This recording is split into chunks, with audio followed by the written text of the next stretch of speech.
Hello, everyone. Hope you're doing well today.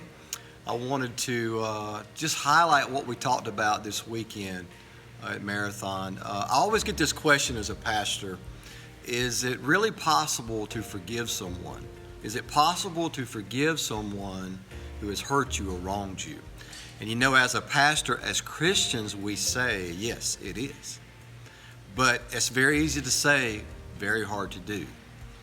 And so how do we do this? How does forgiveness work? Is it even possible? Can we forgive? Well, we know that we want to say yes, but what does that look like? So I want to give you a couple of things to think about today. Has there ever been a time in your life when someone hurt you, someone wronged you? I'm sure there has. And how did you respond to that? You know, how did that work in your life? And we could probably say that it shaped you in some form, you know, what they did to you. And you could also say how you responded shaped you. Maybe you responded with a text or an angry voicemail or email. You lashed out somehow and it did something to you. And what I'm saying is this: probably it created this grudge in your heart and your spirit, and that you're holding a grudge right now. And we learned Sunday that the longer you hold a grudge, the longer the grudge has hold of you.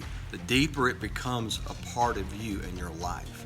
And the longer you don't deal with it, the bigger and bigger it gets, till one day you're probably just going to lose yourself emotionally. And so we need to deal with that. So I would say this: a grudge does not work, you know, because you're thinking about it right now. You're probably remembering that moment and you haven't dealt with it.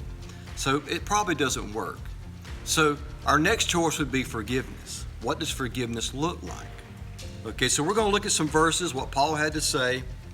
But I'd say this: you know, we talked Sunday about, you know, what's the number one recognizable symbol in the world? It's the cross. And I think before we can forgive, we need to embrace the cross.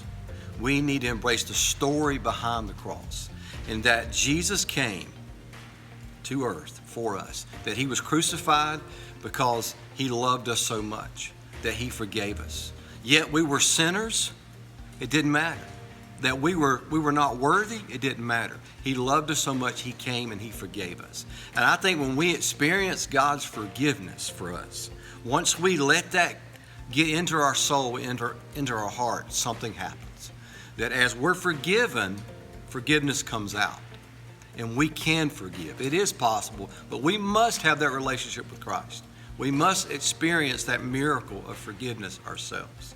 And what we learned this week was that forgiven people forgive.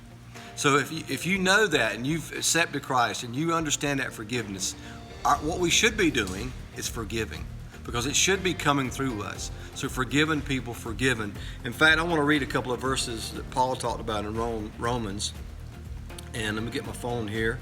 He said in Romans 12:17, do not repay anyone evil for evil. Be careful to do what is right in the eyes of everyone. He's not saying what happened to you didn't matter. It was evil what happened to you. But what he's saying, don't repay that. Do good. And he goes on to say, if it is possible, as it depends on you, live at peace with everyone. It is our job to live at peace with people. And we'll go on to look at the rest of the verse. Do not take revenge, my dear friends, but leave room for God's wrath, for it is written, it is mine to avenge, I will repay, says the Lord. So it's not our job to avenge, it's God's job. That is his job. He said, you do your job, you forgive because you've been forgiven. You love because you've been loved. And we leave the avenging to God. So what I want to do today, I just want to pray for you that you would, look to him to help you get through this unforgiveness. That you would remember what he's done for you, and that you would just pray that God would break those chains of the past, that he would release that grip of the grudge on your life, and then you can find freedom. Because there is freedom from that. It is possible to find forgiveness. And I'm going to pray for that for you this week. And I know God's going to bless you. And we just pray that, whatever you're dealing with, whatever that hurt is, that you just give it to him. Embrace the story of the cross, which is the greatest love story ever. that He loved you, He forgave you, and He can free you. Okay, guys? Thanks for being with me today. Hope you have a great week. See you soon.